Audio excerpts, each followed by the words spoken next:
Ka alawhalahi atu, hanei hado tūlo tau wala tala tutupu ke lata ia moe awhiawhi nei. Whakamua, tōnā kai hoko mai e wakatonga Laukoloa Island Chief he ahua pungi, hākua tauwhia e te tangatanga huatonga ke motuku fisi. Koe loa ai, koe toko ua i a lautolu, ne kua maua ai he ngangao COVID hongfulu mahiwa. Hanei e tau wala tala ia. Koe tupou la i nea whini maua ai taha whakailoanga mai he ofisa he tuhi kupula he whakatuwhono. Ke whakailoa ko nā kai tuai hoko mai e wakatonga Laukoloa, ne mau ke hoko mai he ahua pungi. Koe ka kano hā kua toko ua i tau tangatanga hua ke he wakatonga, ko maua ai he ngangao ko visi ke tau sivianga he motuku fisi he whaitapu ka mole. Maua mai foki taha whakailoaanga mai he kau taha wakatonga Madsons i ne awhi ke he tau maukoloa mai tau ofisanga hua he whakatuwhono. Tala hau koe wakatonga Island Chief kua amanaki ke whinatu ki Apia, Niue mo Tonga, kua whakatolo mai ki atu ki mua.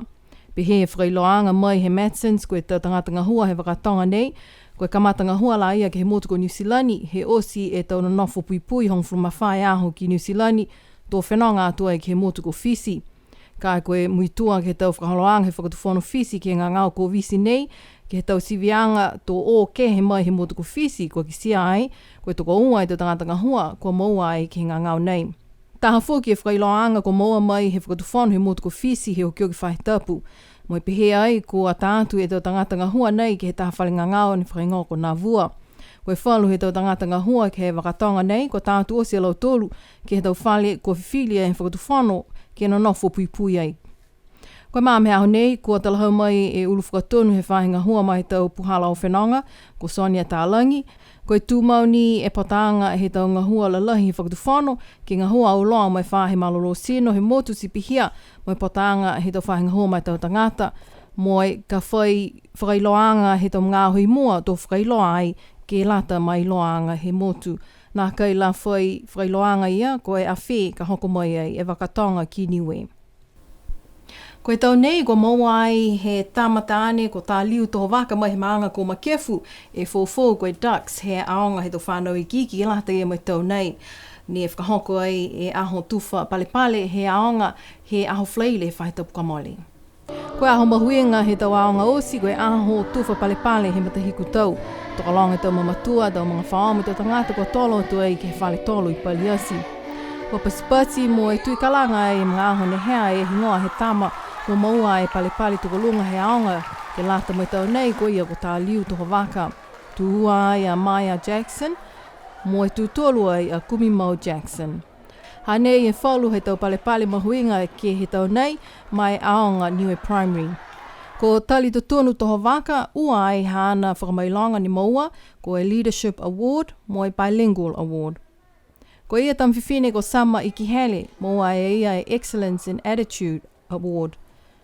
Ko e tau palepale he taonga Niue, ke lata e mai tau whanau tāne, tā liu toho waka, mai tau whanau whiwhine, Merioni Pihingia. Ko e palepale Best All-Rounder, ke lata mai tau whanau tāne, ko Camden Pihingia, ke lata mai tau whanau whiwhine, Kumimau Jackson. Ko e loa ai ki he tau whakamauanga, mo e tau hokotaki mai he tau mtakau ne whakapoto ai tau numela, ki he tau tangata ne whakaonga ai e internet, mo e social media, he tau motu he larolangi, ke lata mai tau uawhi hongfulu mahiwa, ko ki sia e ko Niue e motu he atu Oceania, ne tokalonga e tau tangata ko whakaonga ai ke internet, ko e hiwongfulu mataha po ini ua e paseni. Ko e tau atu motu Oceania, puto ia ai fō ke tau motu he Pasifika si pihia, mo e tau motu ko Australia mo New Zealand. Ko e tau hokotaki ne whakahingoa ko International Statistics, ko ki sia ai ko Niue ne mua atu e tokalonga he tau tangata he motu ne whakaonga he internet, ko e hiwongfulu mataha po ini ua e pasene. Ke ua aki ko New Zealand, hiwongfulu po ini walu e pasene, mo e tolu aki ko e motu ko Australia, walungfulu maono po ini 5 e pasene. Ko e tau motu hongofulu he atu Oceania, ko Niue, New Zealand, Australia, New Caledonia, Guam, French Polynesia, Northern Marianas, Cook Islands, Tokelau, Nauru, ke he numela hongofulu. Ko e tau motu ne moalea e 5 pasene he tangata ne whakaonga i interneti, ko e motu ko Fisi, 5 mawha po ini 5 pasene, motu ko Tonga mo e Federated States of Micronesia, 5 maua po ini 5 pasene, mo Samoa, 5 po ini 3 pasene he tangata ne whakaonga i internet. Ko tau motu ni kisia ko tokalonga he tu tangata ne whakaonga e Facebook. Tokalonga atu he motu ko Guam, onungu fuluma pasene, mui mai a New Zealand mo Northern Marianas, onungu fuluma ue pasene, ke tolu aki ko New Caledonia, limu fuluma tolu pasene, French Polynesia he numela 4, limu fuluma ue pasene, mo numela 5 a Niue mo Fisi, ko limu fuluma taha he tu pasene he tu tangata he tau motu ia, ne whakaonga e Facebook. Ke he numela ono ko e motu ko Australia, limu fulu pasene he tu tangata i Australia ne whakaonga he Facebook. Ko e ahatu lote whahi tau pukamole ni tau se taha whakamanatuanga ke lata ia mo i tau tangata nā kai katoa e tu malolo sino ki loto alofi. Ko e matapatu whakaweanga manatu he tau nei ne pehe nā kai kisia mata osi e tau kāfo halau tolu kwa nā kai katoa e tu malolo sino. Ko e matakau he motu ne lewe ki atu ai mo i tutaki ki ai tu tangata nā kai katoa e tu malolo sino mo he halau tolu e tau mga whaoa ko e Niue Tolo Maki au Law Association. Kua whakamatala ai e hangai Palestini he matakau ko la walingi mo kalei hanga uia ki he kamataanga he matakau nei. Ko e kamataanga ni mai paua ki he matakau lahi mai Fisi PDF ke whakatū e taha matakau pehe nei ke lata mo i tau tangata masi ke rea mai motu he tau tōru. Whakau e ke lau tōru he PDF Pacific Disability Forum asi mai ke ai Niue ke whai matakau pehe nei. Ai ni mo foki kia laua mai he motu ko New Zealand, latoa mo te wai halatau. Laua ia foki ne tāmatai, ke he mga honai, ko e wharu halau tōru ia, kua momori atu. Tunga ni e wharu he hama tōru a matakau. Hanei hama tōru a matakau, ko Kela Virisoni, ko ia ko Palestine, ko mori atu ia. Ko au nei ne mga hau atu, ko e Vice President. Pui hopotoa, ko ia ko tohi kupu. Ai nofo ia he motu he mga hau nei. Atasi aki a, ko e tohi tupe. Whapoi a Kesi. David Poihanga, ko mori atu ia. Manini tu le vihi, koso pa vihi, mori atu foki ia, he hukui, ia sifa. Ko e matakau nei ne ka mata he ua furu mo e hanga furu maua. Liwa ia maturu ke lari ke asi hake foki mo e whakatau o au loa mo e wharu a matakau foki. Ke he wharu a motu he atu Pasifika. Kua lewa he halau tōru a ka mata. Nā kai tunga a Niue. Walu makala ia e tamatau. O atu ai foki e do whanau ki mai he aonga whakamahani mo ai whai whakawhiawhianga foki a lau tōru ke lata mo e aho. Kua whakamatala ai e iki pule mai potaanga he te whahinga hua mai tau tangata ko lilifu ko sa uni tonga tule. Ko e whakaweanga ke late e mai aho, ke mai longa e tau tōru, e ha tau tōru a tau whakelehere, ke ha lau tōru a tau malolo seno, ne poke tau lot matala ne nā kai katoa toa ke lau tōru ka aiki sia e tau tōru. Whakawelahi ma tau mamatua, ke riwikianga he ha tau tōru a tau whanau. Buatu ke lau tōru ia ne nā kai katoa toa ha lau tōru a tau mana tuanga po ke tau malolo sino. Kai mana tau ke whakisi atu pehe nei. E anoanga he whahinga hua mo e whakitwhona. Whakisi atu pehe, nā kai malolo i tuanga he whakitwhona ke tau matanga hua pehe nei, he mga nei. Ka nā kai pehe na ia, wa nā kai anoanga he whakitwhona. Tunga nia kua kisia i mtolu, e whauro whakaroanga he mga nei, nukua whakisi mai, he TG mo e uru whakatonu he whahi education. Mana tu whaki au, wa hai e tau tōru whoke whahi malolo seno, whahi leo leo me whahi ne toka e tau tupe e koutu, i ki pole, mai longa e tau kaiore he whahinga matakau nei ke late ia mo e halo tōru a tau sianga.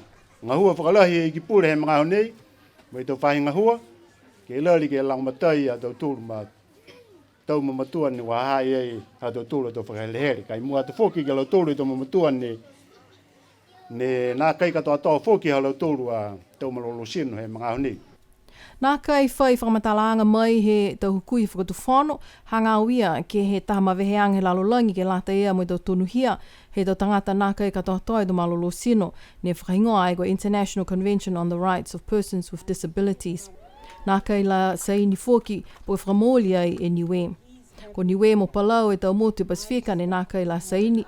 Toko tahe seo walung fulmatolu e tau motu he lalolangi ko whakamolia e ma veheanga nei. Ke le weki pui mo e whakahangahanga mitaki e tau tonuhia he tau tangata nā kai katoa toa e tau malolo sino. Toko hongo fulmaua e motu Pasifika ko whakamolia ai, ko e tau motu ko Tonga mo e atu Solomona ko saini ka nā kai la whakamoli. Taha fō ke tau seanga ke he aho, ko e whakailoa he taha matakau ngā fōu, ngā hua ki lalo he taha whakatoka ngā hua e matakau UNESCO, ke lata mo i tau motu ko Niue, atu Kuki Ailani, Samoa, mo toke lau. Talahau mai e ulu whakatonu lahi ko Gaylene Tasmania, ko e whakahaloanga nei, whakangahua ke he taha e tau, mo e whakamahino ni ke tau whanau, ko nā kai katoa toa, halau tōla tau malolo sino, mo i tau manamana tuanga. Kua whakamatala ai he ulu whakatonu he whahinga hua whakakotama ko ia whoki ko e komisiana ha UNESCO ki Niue ko Bertha Tonga Hai. E tau hingoa halau tōlu kua nonofo ai ke komisi nei. Mo e halau tōlu a Tonga Hua ke tau se ai e tau whakahaloanga ke whakatolo mai ki e tau māmaanga mo e tau iloanga ke tau tangata nākai katoa toa i do malolo sino i Niue. Ko e aho kai whiawhia kirisimasi mai tau tupuna he motu ne whakahoko ai ke he autoloto whahita pukamoli, ke he whale tolo matawai.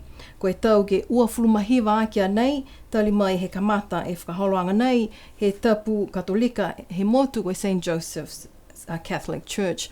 Hanei e tau walatala ia, mo e tau ata he nepoki ai, he tau matua ko Keith mo Suvail.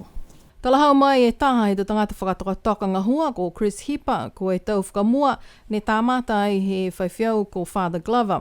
Mo e tau longa ne tau se ai e ia, mo le atu ia si matutaki ai Mrs. Nonga Bray.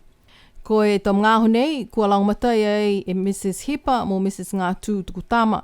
Ke tūmau e tau whiawhia nei mai tau tupuna he motu. Ko e tahania nei he tau taonanga ko amana ki lahi ki ai tau tupuna ke wheleweia mo i whiawhia au loa mo i tau kapisinga he mga hala kirisimasi.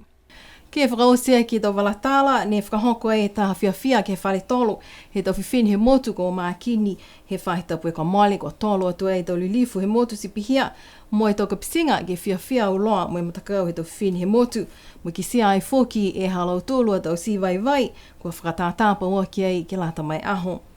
Tō taha e maali mo e fulfuroala he tau whakatātā i e si vai he tau mamatu whiwhini, he tau nei. Ka pihia hado tōla tau walatala tutupu ke lata e mua whiwhi nei, kia munuine pō, nono whai.